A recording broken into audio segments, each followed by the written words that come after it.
Bom dia, boa tarde, boa noite. Estou aqui para a gente estar juntos meditando na palavra do Senhor, que é viva e eficaz, que é mais penetrante do que qualquer espada de dois gumes e que discerne a intenção que há no nosso coração e no nosso pensamento. Porque eu gosto de citar sempre esse versículo. Porque o Senhor, Ele é o Verbo vivo que habitou no meio de nós e que trouxe para nós tudo que nós somos, tudo que nós temos o direito hoje. Porque o próprio Jesus, o próprio Deus, se fez homem, habitou no meio de nós, nos ensinou todas as coisas, nos deu direcionamento e disse que faríamos obras ainda maiores do que as que ele fez, e também nos deixou um legado no qual nós somos chamadas de filhas e herdeiras e co-herdeiras com Cristo do reino dos céus. E também gosto muito de citar o versículo que diz assim: amarás o Senhor teu Deus com todo o teu coração, com toda a sua alma, com toda a sua força e com todo o seu entendimento. Para você que é amante de café, essas são as letras que formam a palavra café. Por isso, café com Jesus, ó, coração, alma, força e entendimento. É desta maneira que nós temos que amar o Senhor. Por quê? Porque Ele é tudo para nós. Ele é soberano e é Ele que tem que ser prioridade na nossa vida. Se nós priorizarmos outra coisa, vamos estar correndo um grande, mas enorme, ou todos os riscos de quebrar a cara, de fazer as coisas e não dar certo, de fazer as coisas e não agradar a Deus. Por que que eu digo isso? Porque o próprio Deus disse que nós devemos colocá-lo em primeiro lugar. Por isso, o primeiro mandamento é amar a Deus sobre todas as coisas. E é por isso que eu cito esse versículo, que é amar a Deus com todo o seu coração, com toda a sua alma, com todo o seu entendimento, com toda a sua força e com todo o seu entendimento, para que nós entendamos que aquela palavra que eu digo sempre, que é viva e eficaz, nos vivifica. Porque o Senhor Jesus, Ele é fonte inesgotável, e quando nós bebemos desta fonte, nós também temos dentro de nós uma fonte que jorra para outras vidas. Digo isso sem medo de errar, porque o que a palavra de Deus faz é transformar a vida da gente. E quando nós transbordamos tudo que o Senhor faz na nossa vida, nós alcançamos a vida dos nossos, a vida daqueles que estão próximos, dos colegas de trabalho, dos vizinhos. Por quê? Porque aquelas pessoas olham e dizem assim: ela é diferente. Ali vai uma mulher ou um homem de Deus. Por quê? Porque somos melhores? Não, porque em nós habita o Pai, o Filho e o Espírito Santo. E o Espírito Santo de Deus é quem traz a alegria, é quem traz à nossa vida força, é quem traz à nossa vida a direcionamento. Porque quando Jesus fez o sacrifício perfeito na cruz e foi assento aos céus para estar à direita do Pai, ele disse que enviaria o Espírito Santo para estar conosco até a consumação dos séculos. Então, o Espírito Santo é quem está conosco em todo o tempo. É Ele quem intercede por nós.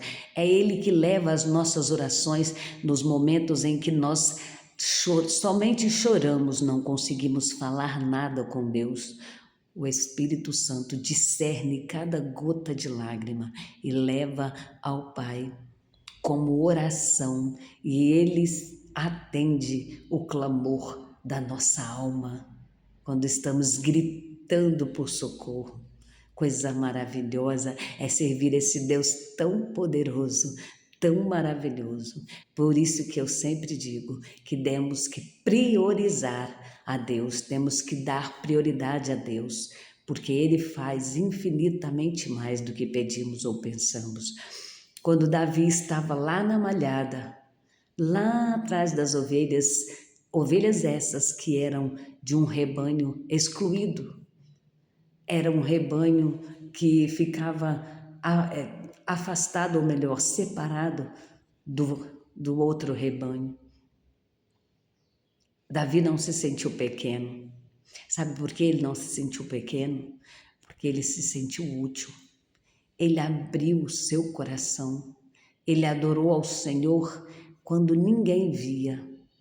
Ele cuidou com excelência do que o seu pai terreno colocou nas suas mãos para cuidar.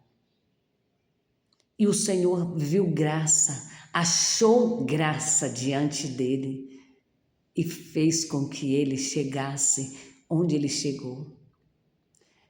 E o primeiro passo para ele alcançar o que o Senhor tinha para ele foi a derrubar aquele gigante em meio a um exército de homens preparados para a guerra.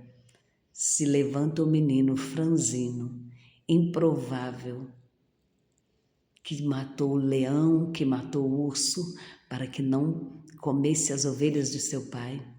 Esse menino chega diante de um exército dos filisteus e do exército dos hebreus ali, dos judeus, que estavam ali, um de um lado, com o gigante, afrontando todo o povo de Israel. E esse exército de homens amedrontado, o exército de Israel, o exército do Deus vivo amedrontado. E por que o Senhor permitiu isso? O Senhor permitiu para que houvesse ali a oportunidade de levantar Davi como o rei que ele tinha que ser, que ele ia ser, que ele estava sendo preparado para tomar conta de uma grande nação. Ei, o Senhor não precisa de circunstância, Ele cria elas para que Ele possa te levantar, para que Ele possa te abençoar, para que Ele possa estar abrindo as janelas do céu e te abençoando. Então, aquele momento ali, Davi chega diante do rei Saul e diz que vai fazer. Independente de qualquer situação, ele diz: ninguém viu o que eu fiz, mas quando precisou, eu fiz. Eu livrei da boca do leão e do urso as ovelhas de meu pai. E então Davi quis colocar nele uma armadura que não era dele, era a armadura do rei. Mas aí Davi falou que não precisava daquilo, porque ele ia ir até aquele gigante, no nome do Senhor dos Exércitos. Então Davi se prontificou, se levantou e disse para aquele, olha que coisa mais linda essa história. Davi disse para aquele filisteu assim, ó, aleluia, Jesus.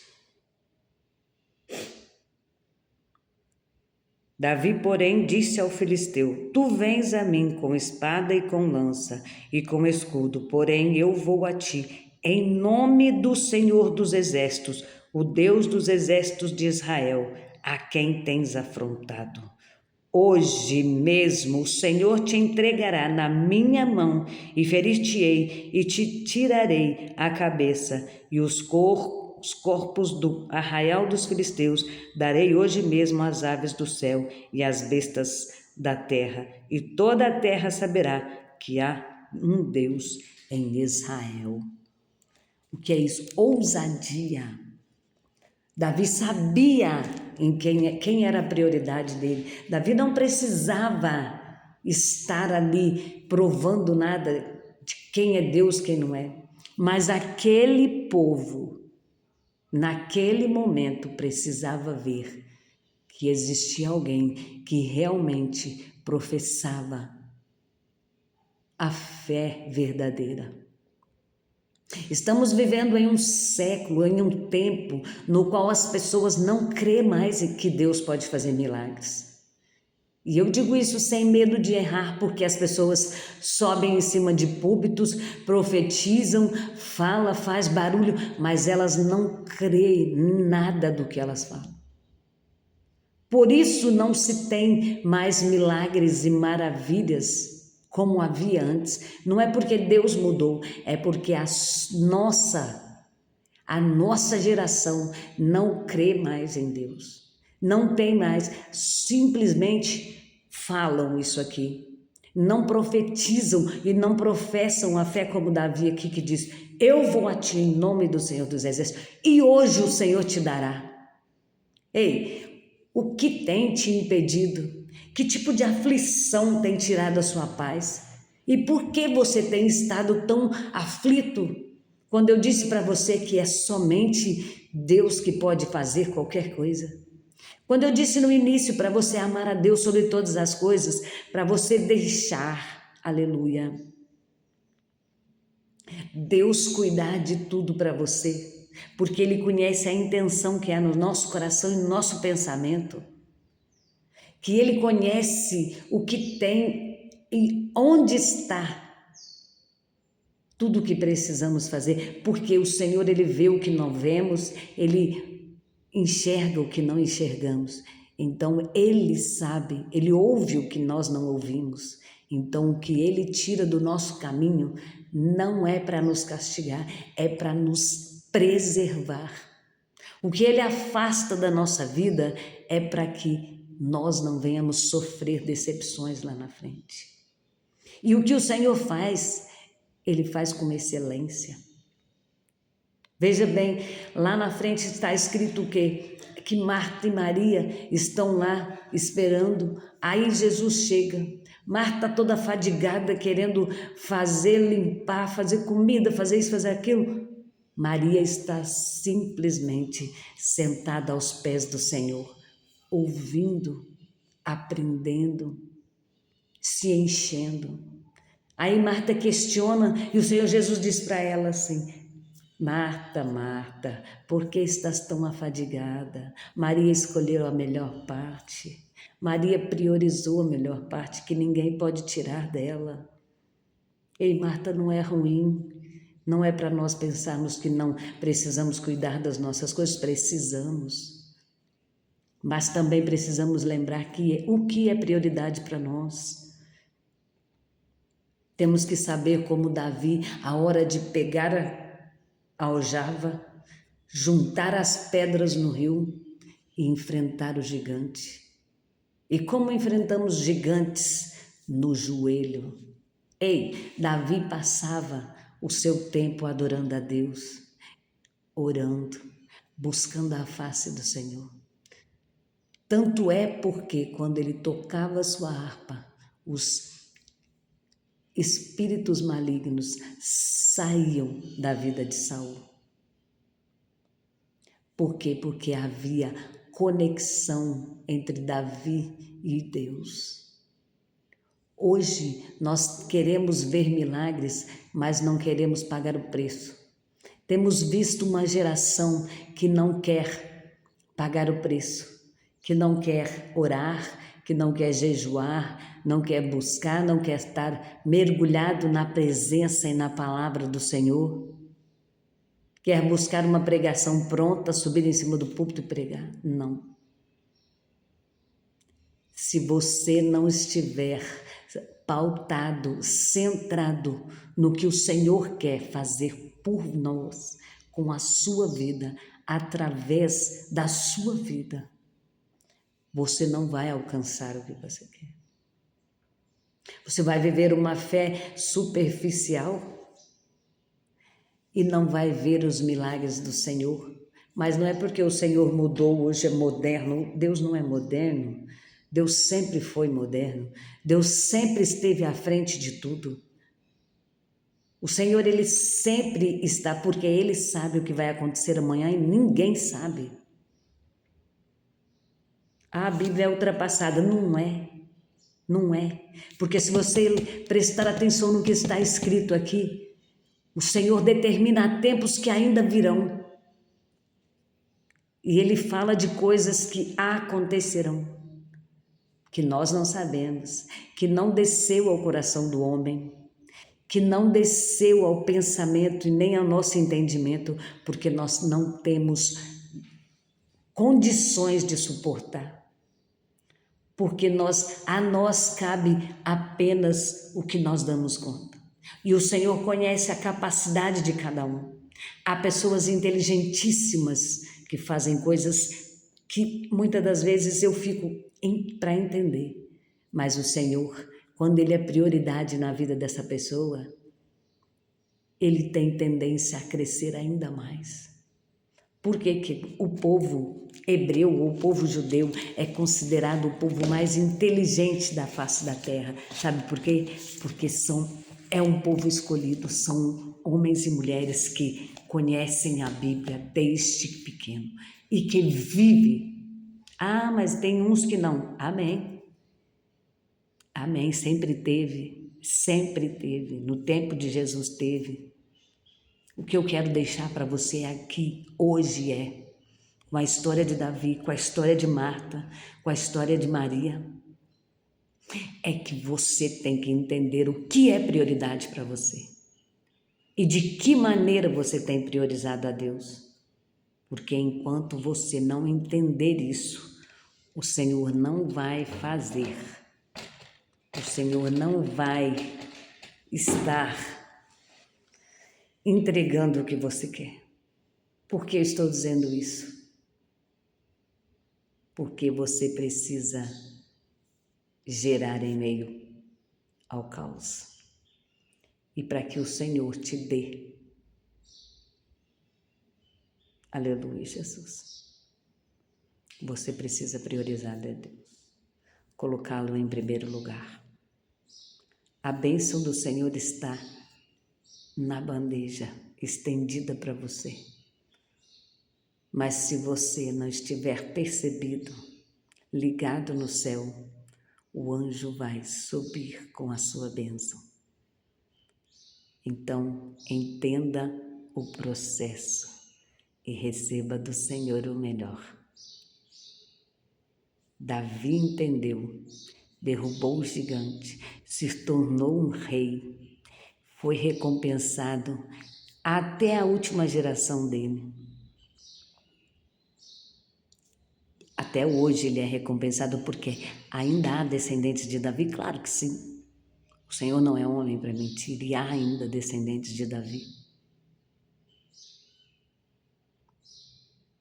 Sim, somos um povo escolhido, lavados e remidos pelo sangue do Cordeiro. Davi entendeu, por isso foi chamado de homem segundo o coração de Deus. Marta estava fadigada, mas ela amava a Cristo e ela achava que o servir dela era daquela maneira. E por mais que o Senhor disse que Maria escolheu a melhor parte, que ninguém ia tirar dela, Marta também serviu com excelência. Maria viveu aos pés do Senhor.